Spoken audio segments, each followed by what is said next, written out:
안녕하세요. 결혼을 앞두고 있던 20대 후반의 여성입니다. 정말 결혼을 해도 아쉽지 않을 좋은 사람이라 믿었는데 제가 사람 보는 눈이 많이 부족했나 봐요. 결혼을 앞두고 헤어졌다는 사실이 실감이 나질 않지만 믿었던 만큼 속았다는 배신감이 더 크네요. 남자친구와는 대학 때 동아리 활동으로 잠깐 만났던 사이입니다. 같이 활동하던 첫 해에는 가끔 같이 밥도 먹고 연락도 주고 받았었는데 대학 2학년을 마치기 전에 남자친구가 군대에 가면서 사이가 멀어졌습니다. 남자친구와 멀어지게 된 게 비단 군대 때문만은 아닙니다. 저도 2학년을 마치게 될 때쯤에 미국으로의 유학 기회가 생겨 해외를 나가게 되었던 이유도 있었어요. 제가 미국으로 넘어가고부터는 그나마 가끔씩 안부를 주고받던 남자친구와도 자연스럽게 연락이 끊기게 되었기 때문에 그렇게 소식을 들을 길이 없게 되었어요. 원래는 어학연수만 마치고 반년 정도 후에 귀국하는 예정이었는데 기회가 닿기도 했고 아버지가 이참에 아예 공부를 새로 해보는 게 어떻겠냐고 권유도 하셨기에 아예 어학연수를 하면서 미국에 있는 대학교에 편입을 하게 되었습니다. 더 오래 머물 계획은 없었는데 그렇게 공부를 하다 보니 거기서 대학원까지 마치게 되었습니다. 졸업 후 교수님의 추천으로 미국에 있는 회사에서 인턴 생활까지 하게 되었고요. 저도 무척이나 열심히 했지만 부모님의 경제적 서포트가 없었다면 불가능한 일이었을 거예요. 당시 부모님은 작은 사업을 하고 계셨습니다. 자본금 5천만 원으로 시작한 작은 사업이었는데 우연한 기회로 국책 사업을 맡게 되면서 사업이 가파르게 성장할 수 있었어요. 덕분에 저도 미국에서 지내기 시작하면서 대학원까지 마칠 수 있었던 거고요. 귀국 후에는 전공을 살려서 한국에 있는 기업에 취직을 하려던 계획이었습니다. 그런데 돌아와서 지내다 보니 저의 전공을 살리기엔 아버지의 회사만한 곳이 따로 없겠다는 생각이 들더라고요. 아버지도 어느 정도 하고 계시던 사업을 제가 물려받기를 원하시던 눈치였고요. 하지만 제가 낙하산으로 들어가서 이미 잘하고 있는 회사에 물을 흐리고 싶지는 않았고 아버지도 제가 가장 밑바닥인 사원으로부터 시작해서 밑에서부터 착실하게 올라와서 회사 다른 사람들에게도 인정받는 게 수순이라고 생각하셨고 그 점을 강조하셨어요. 겸손이라는 미덕이 가장 중요한 것 아니겠냐며 회사에서 일을 시작할 수는 있게 하겠지만 특히 직장 동료들에게 제가 아버지의 딸이라는 점을 꼭 숨겼으면 하는 눈치셨습니다. 저 또한 아버지가 무슨 말씀을 하시는지 알았고 괜한 오해를 사고 싶지 않았으니 그렇게 하기로 했고 결국 아버지의 회사에서 일을 시작하게 되었습니다. 회사 생활을 시작한 지 2년쯤 지났을 무렵 승승장구까지는 아니지만 회사에서 어느 정도 저도 인정을 받으며 자리를 잡아가고 있던 시기였습니다. 사업이 잘 되기는 했지만 소규모 회사인지라 직원 수가 그렇게 많은 편이 아니에요. 그래서 사람이 들어오고 나가고를 모를 수가 없었습니다. 속한 부서가 다를지라도 서로 얼굴은 알고 지내는 편이고요. 하루는 신입사원을 뽑는데 인사 담당자가 저랑 같은 나이에 같은 대학교 출신이라고 저보고 혹시 아는 사람이냐고 물어왔어요. 지원자 중에 가장 인상 깊은 사람이라 그런데 혹시 제가 아는 사람이거나 한다면 의견 좀 들어보고 싶다고요. 그런데 지원자의 이력서를 보고 저는 깜짝 놀라게 되었습니다. 저랑 짧은 인연을 가졌던 남자친구의 사진이 붙어 있었거든요. 예전에 연락이 끊어진 친구에 대한 반가움보다 저와 알던 사이라는 걸 알려야 하나 말아야 하나 고민부터 앞서더라고요. 저는 대학교를 다니다가 유학을 떠나서 대학 시절에 인맥은 없는 거나 마찬가지다 하고 둘러댔어요. 그런데 그러고 얼마 뒤에 남자친구가 당당히 합격해서 회사에 입사하게 되었더라고요. 남자친구도 저를 알아본 눈치였는데 제가 저도 모르게 제 입에 손을 가져다 대며 남자친구에게는 비밀로 하라는 듯 제스처를 취했습니다. 사람들이 워낙에 말을 잘 만들어내기도 하고 말도 안 되는 소문으로 고생하는 사람들을 몇몇 봐와서 그런지 저도 모르게 그런 행동을 취했던 것 같아요. 그리고 그 이후로 결국 저는 처음 한 반년 동안은 남자친구를 모르는 척 했습니다. 그런 와중 하루는 남자친구에게 연락이 왔어요. 친한 친구가 되자는 건 아니지만 그래도 동료로서 친하게 지낼 수는 있지 않겠냐고요. 사실 신입 직원인데도 불구하고 일도 잘했고 우연찮은 기회였지만 저희 아버지와 출장을 자주 다녔어요. 아버지도 남자친구의 능력을 인정하는 분위기였고 저도 한층 멋져진 남자친구 모습에 저도 호감을 느끼고 있었거든요. 아무튼 남자친구가 먼저 용기를 내서 연락을 준 점에 대해 저는 고맙기도 하고 한편으로는 미안한 마음도 들었습니다. 그 이후로는 동료로서 가끔씩 점심도 같이 먹고 영화도 같이 보다가 결국 연인 사이로 발전하게 되었습니다. 그때쯤 아버지한테도 남자친구가 사실은 제가 한국에서 대학교를 다닌 시절부터 알던 사이라고 했습니다. 아버지는 혹시 남자친구 취직에 제가 연관돼 있던 거냐는 걱정만 하시고는 아니란 사실을 알고는 안도의 한숨을 내쉬었어요. 그리고 아버지도 사람이 참 괜찮고 능력도 있는 것 같으니 한번 잘 만나보라고 응원해 주셨습니다. 솔직히 신중하고 말수도 많이 없는 남자친구가 적극적으로 저에게 다가오기 시작했을 때 사실 전 속으로 적잖이 놀랐습니다. 학교 다닐 때부터 남자친구는 매사 지나치게 조심스럽고 여러 가지 경우의 변수를 고려하는 편이라 그런 신중함이 주변 사람들을 지치게 하는 편이었거든요. 지금 돌이켜 생각해보니 사람들을 많이 사귀지 않았던 것도 그런 성격 때문이 아니었을까 싶네요. 반면에 제 성격은 한다면 한다고 아니면 아닌 거지 어정쩡한 건 딱 싫어합니다. 어떤 일에 대한 결정을 내릴 때도 그렇고요. 그래서 저희 둘을 다 아는 사람들은 저희가 어떻게 결혼까지 약속했는지 이해가 안 된다고 고개를 저을 정도였어요. 문제는 남자친구의 이런 성격이 결혼을 준비하면서 큰 걸림돌이 될 거란 생각을 제가 미처 하지 못했다는 겁니다. 정확히 말하자면 이런 성격을 갖게 된 이유가 뭔지 알려고 하지 않은 게 문제였어요. 나중에 알게 된 일이지만 남자친구가 이런 성격을 갖게 된 데에는 남자친구 부모님의 영향이 굉장히 컸던 것 같네요. 결혼 이야기가 나오면서 남자친구 부모님에게 인사를 하러 가게 되었습니다. 남자친구 차가 고장이 났다고 해서 제 차를 끌고 가게 되었어요. 내비게이션에 남자친구가 준 주소를 치고 가는데 집을 찾기가 쉽지 않았어요. 결국 같은 동네를 3바퀴나 돌았는데도 집을 찾지 못했는데 아무 말도 없는 남자친구 모습이 어이가 없더라고요. 게다가 1시 반까지 도착하기로 되어 있었는데 시간은 이미 1시 40분을 넘어간 상황이었으니 어찌나 초조하던지요. 남자친구는 자기가 어머니한테 늦는다고 미리 연락을 해놓았다며 걱정하지 말라고 했지만 처음 인사를 드리러 가는 제 입장에서는 그런 말을 듣는다고 안심이 될 리가 없었지요. 만나 뵙기도 전에 흠이 잡힌 기분이었으니까요. 저는 남자친구에게 그냥 말로 옆에서 어디로 어떻게 가라고 알려달라고 몇 번을 말했는데 남자친구가 계속 그냥 내비게이션이 가라는 대로 가라며 말을 안 하는 거예요. 결국 의도치 않게 자기 집인데 어떻게 가는지도 모르냐고 화를 냈습니다. 남자친구는 우물쭈물해하며 워낙 오랜만이라 까먹었다고 하더군요.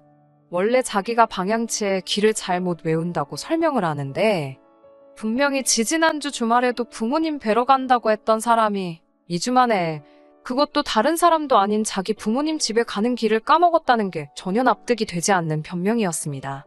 하지만 당시에는 운전 중인데다 이미 예민해질 대로 예민해진 상황에서 남자친구와 말다툼까지 벌이고 싶지는 않더라고요. 남자친구가 거짓말을 하고 있다는 건 확신하고 있었지만요. 어쩔 수 없이 일단 나중에 두고 보자 생각하고 시댁 찾기에 열을 올렸습니다. 그렇게 동네를 5바퀴도 넘게 돌다가 결국 남자친구 부모님이 집 앞으로 나와주신 덕분에 간신히 집을 찾을 수 있었습니다. 다행히 늦었음에도 불구하고 남자친구 부모님은 그렇게 화가 나신 눈치는 아니었습니다. 당신 아들에게 정신 좀 똑바로 챙기라고 하시면서 저에겐 운전하느라 고생했다 하시더군요. 남자친구 어머니께서는 식사 준비도 좀 늦어졌다며 잠깐 기다리라 하셨고 저는 거실 소파에 앉아 있었습니다. 거실에 앉아 찬찬히 집안을 둘러보는데 집이 정말 예쁘고 좋더라고요. 정말 잘 꾸며놓은 호텔이나 모델하우스처럼 보일 만큼 군더더기라곤 하나도 찾아볼 수 없는 집이었습니다. 평소에 남자친구가 워낙 평범하게 다니기도 했고 남자친구 재력에는 관심도 없었기에 솔직히 이렇게 고급스러운 집은 예상을 못했습니다. 아파트에서만 살았던 저였기에 한국에도 이런 미국식 주택이 있는 게 참 신기했어요. 어머님께 제가 2층도 구경해도 되냐고 조심스레 여쭈니 약간 당황하신 얼굴로 떨떠름하게 그러라 하시더군요. 그래서 2층에 올라가니 1층처럼 2층에도 간이 부엌이 하나 있었고 거실하고 방도 있더라고요. 이 큰 집에 남자친구 부모님만 사셔서 그런 건지 2층에는 사람의 온기가 하나도 느껴지지 않았습니다. 쎄한 기분을 뒤로하고 저는 다시 1층으로 내려가기 전에 화장실을 가려고 했어요. 그런데 화장실을 아무리 찾아도 찾을 수가 없었습니다. 부엌도 있고 거실도 있는데 화장실이 없는 게 이상해서 어머님께 2층엔 화장실이 없냐고 여쭤봤어요. 그런데 순간 어머님께서 아버님께 다시 2층엔 화장실이 없냐고 물으시더군요. 어머님 집인데 왜 그걸 아버님께 여쭤보는 건가 싶어서 순간 당황스러운데 어머님이 그런 제 생각을 읽으셨는지 사실 우리가 이사 온 지 얼마 안 돼서 잘 모른다고 말씀하셨습니다. 아무리 그래도 말이 안 된다고 생각했어요. 솔직히 자기가 사는 집에 화장실이 몇 개인지 어디 있는지를 모를 수가 있나 싶었으니까요. 식사를 마치고는 어머님의 설거지를 돕다가 주방 가위에 살짝 손을 베었습니다. 피도 많이 나질 않길래 그냥 밴드 하나 붙이면 해결될 것 같아 어머님께 혹시 구급상자는 어디 있냐고 여쭈니 아까보다 더 당황하신 표정으로 그런 게 집에 있나 모르겠네라며 허둥지둥 하시더라고요. 이 밖에도 식사 중 필요한 물건을 찾기 위해 찬장이란 찬장은 다 열어보시기도 했고 정원 관리는 어떻게 하시냐는 제 질문을 얼렁뚱땅 넘기시는 등 뭔가 찜찜한 일들이 있었어요. 식사 시간 동안 예비 시부모님이 보여주신 모습 또한 영 개운치는 못했습니다. 저란 사람에 대해서는 그다지 궁금해하지 않으시는 눈치였고 오로지 저희 부모님의 직장이나 재산에만 관심이 있으신 것 같았어요. 저는 아버지, 어머니 두 분 다 지금은 은퇴하고 집에 계신다고? 저는 두 분 재산에 대해서는 아는 바가 없다고 말씀드렸습니다. 결혼은 제가 모아둔 돈으로 할 생각이라고도 했고 어른들의 도움은 웬만해선 받지 않을 생각이라고요. 남자친구랑 사실 이 부분에 대해서는 이야기를 진지하게 나눠본 적은 없었지만 오래전부터 생각해온 저희 진심이긴 했습니다. 집으로 돌아오는 길에 남자친구는 말이 없었습니다. 제가 분위기를 좀 바꿔보려고 농담을 해도 피곤하다는 반응뿐이었어요. 그리고 다음 날이었어요. 점심시간에 남자친구가 잠깐 이야기 좀 하자고 하더라고요. 저는 어제 일에 대해서 남자친구 부모님이 무슨 이야기라도 하셨나 싶었습니다. 그런데 차에 타자마자 남자친구가 저더러 부모님이 은퇴하신 게 맞냐고 묻더라고요. 그래서 맞다고 하니까 아버지가 이 회사 오너가 아니냐고 물어왔어요. 저는 속으로 정말 당황했고 깜짝 놀랐습니다. 왜인지는 모르겠지만 어제 일에 대해 저도 어느 정도 찜찜한 기분을 느꼈기 때문인지 저도 모르게 거짓말을 했습니다. 오너라니 무슨 소리를 하는 거냐고. 아버지가 사장이면 내가 지금 왜 지금도 이 직급으로 일을 하고 있겠냐고요. 남자친구는 전에 없던 심각한 표정을 보이더니 그럼 네가 입고 걸치고 다니는 건 다 무슨 돈으로 사는 거냐고 묻더군요. 아무래도 검소하신 아버지와는 다르게 어머니는 제가 앞으로 시집도 가고 하려면 예쁘게 하고 다녔으면 좋겠다며 이것저것 좋은 걸 많이 사주시는 편이거든요. 저도 멋내는 걸 좋아하기도 해서 마다할 이유도 없고 해서 어머니가 사주시는 대로 다 잘 쓰고 있었고요. 아무튼 남자친구의 질문에 괜히 또 부모님이 재력이 있으시다고 둘러대기도 애매해서 이건 내가 벌어서 사는 거라고 대답했어요. 그랬더니 남자친구가 너 진짜 돈도 없으면서 부자 행세를 하고 다닌 거냐고 어이없다며 웃는 거예요. 처음에는 상황 파악이 안 돼서 남자친구가 왜 이러지 싶었습니다. 남자친구는 저더러 그럼 이 차는 네 차가 맞냐고 묻길래 내가 설마 남의 차를 타고 다니겠냐고 내 차가 맞다고 하니 저더러 진짜 이해가 안 된다면서 다짜고짜 제가 이렇게 개념 없는 여자인지 몰랐다는 거예요. 제가 도대체 하고 싶은 소리가 뭐냐고 따지자 그럼 결혼할 자금은 얼마나 있냐고 물어보더군요. 제가 그런 걸 물어보는 너는 얼마나 있냐니까 저더러 얼렁뚱땅 넘어갈 생각 말고 솔직하게 불랍니다. 남자친구랑 만나는 동안 남자친구가 저한테 이런 화법을 한 번도 쓴 적이 없었기에 너무 당혹스러웠어요. 결국 제가 남자친구에게 당장 차에서 내리라고 했습니다. 그러자 하긴 네가 가진 게 이게 다인가 본데 간수 잘 해야지라며 제 어깨를 툭툭 치고 내리는 거예요. 사무실로 돌아왔는데 온몸이 부들부들 떨리고 어이가 없더라고요. 결혼 이야기가 나오고부터는 회사 사람들도 저랑 남자친구가 사귀는 걸 알고 있었기 때문에 어두워진 저의 표정에 둘이 싸웠냐고 물었지만 사실 이건 뭐 싸운 것도 아니고 쪽팔려서 뭐라고 말해야 할지도 모르겠더군요. 하지만 이 사건은 여기서 끝이 아니었습니다. 당연히 헤어지기로 마음을 먹었고 부모님께도 오늘 있었던 일을 말씀드렸어요. 아버지는 충격이 크신 듯 했습니다. 평소에도 남자친구를 높게 사던 아버지는 제가 남자친구와 결혼하면 사업체를 바로 저와 남자친구에게 나눠서 물려주실 생각을 하고 계셨거든요. 어머니도 서울 생활은 너무 지친다며 하루빨리 은퇴해서 공기 좋은 곳에 가서 살고 싶다 하셨고요. 아버지는 생각에 잠기신 얼굴로 어떻게 해야 할지 생각해보자 하셨습니다. 당장 다음날 회사에 출근해서 남자친구를 봐야 한다니 속이 답답해져서 그 길로 일주일간 휴가를 내고 회사에는 나가지 않았어요. 당연스럽게도 남자친구는 제가 부모님은 은퇴하시고 저는 월급쟁이 벌이로 이것저것 비싼 거 사다 나르는 그런 여자로 생각한 건지 연락 한 통 있지 않았어요. 한 주가 흐르고 회사에 출근했는데 사람들이 절 보는 눈빛이 곱지가 않더라고요. 이게 무슨 일인가 싶어서 평소에 친하게 지내던 직원에게 살짝 물어보니 직원이 문자로 나중에 이야기하자고 했습니다. 사원수가 적은 회사다 보니 다른 직원들 눈치가 보였던 모양이에요. 그 직원이 들려준 말은 놀라웠습니다. 남자친구가 회사 사람들에게 제가 사장님의 첩이라는 이야기를 했답니다. 사장님이 저희 아버지인데 제가 그 첩이라니 말도 안 되는 소리잖아요. 그러면서 제가 자기랑 사귄 이유가 사장님의 애인인 걸 안 들키기 위해서 위장할 속셈으로 만난 거라며 자기는 그런 것도 모르고 저랑 결혼까지 생각했다고 피해자 행세를 하고 다녔다더군요. 일개 사원인 제가 무슨 재주로 그 좋은 차에 명품을 휘감고 다녔겠냐며 그게 다 제가 첩질해서 사장님 돈으로 펑펑 쓰고 다녔던 거라고요. 그렇게 남자친구의 말도 안 되는 헛소리에 사람들의 카더라가 더해져 제가 없는 동안 마치 사실처럼 굳어졌습니다.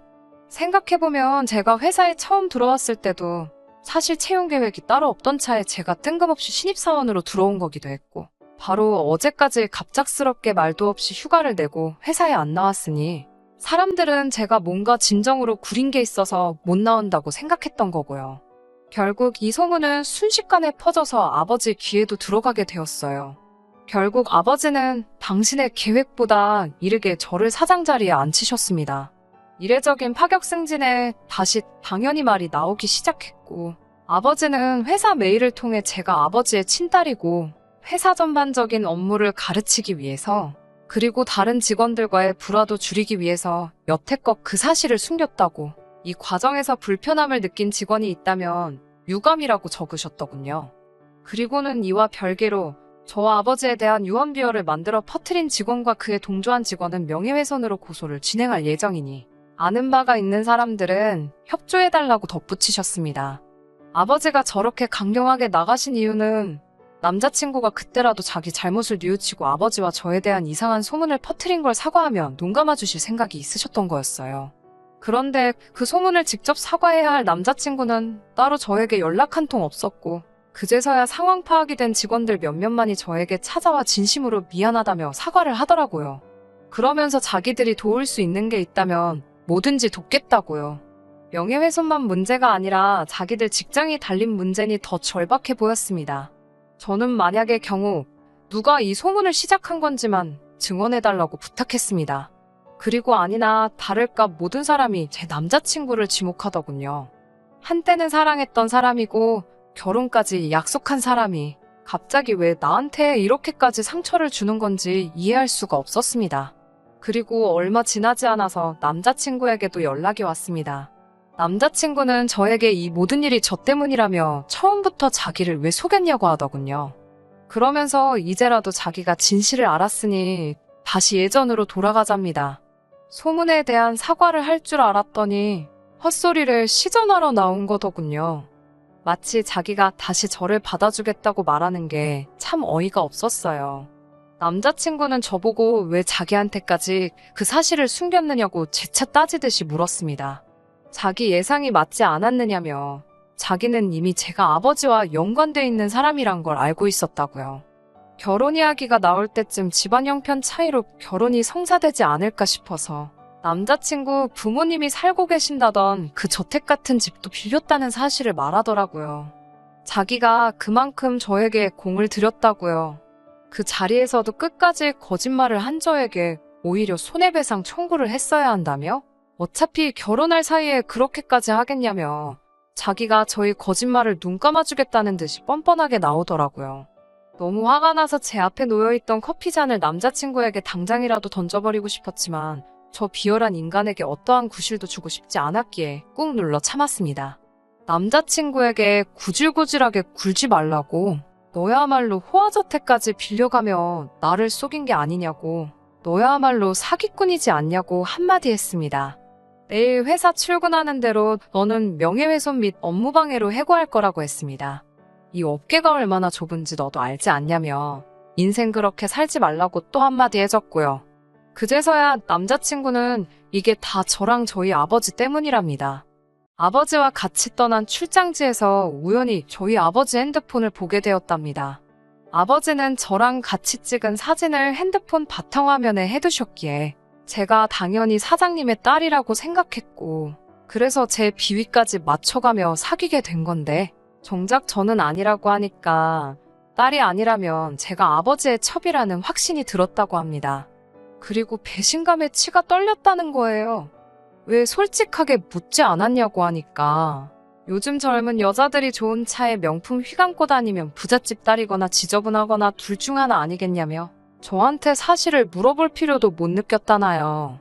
이렇게 썩어빠진 인간하고 만났다는 사실에 너무 억울하고 분노가 치밀어 올랐습니다.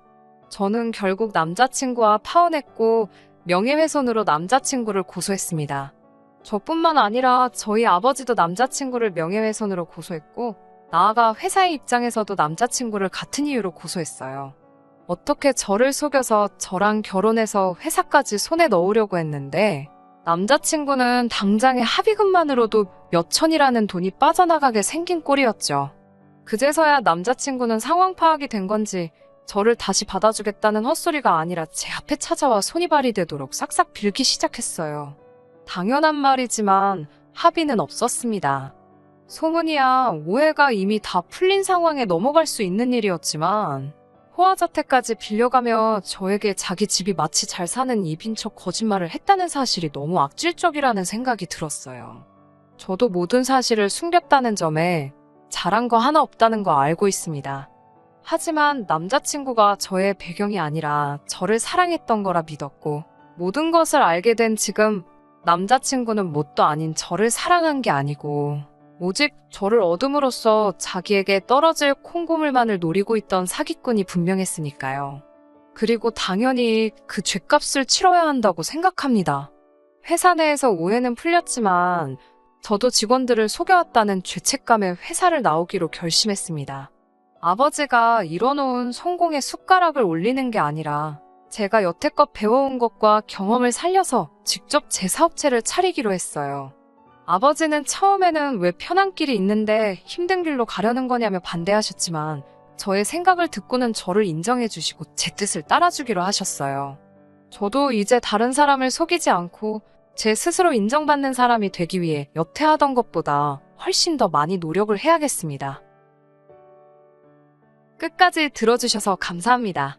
오늘의 사연은 여기까지입니다. 구독과 좋아요, 알람 설정 부탁드리고 더 좋은 사연으로 다시 찾아뵙겠습니다. 감사합니다.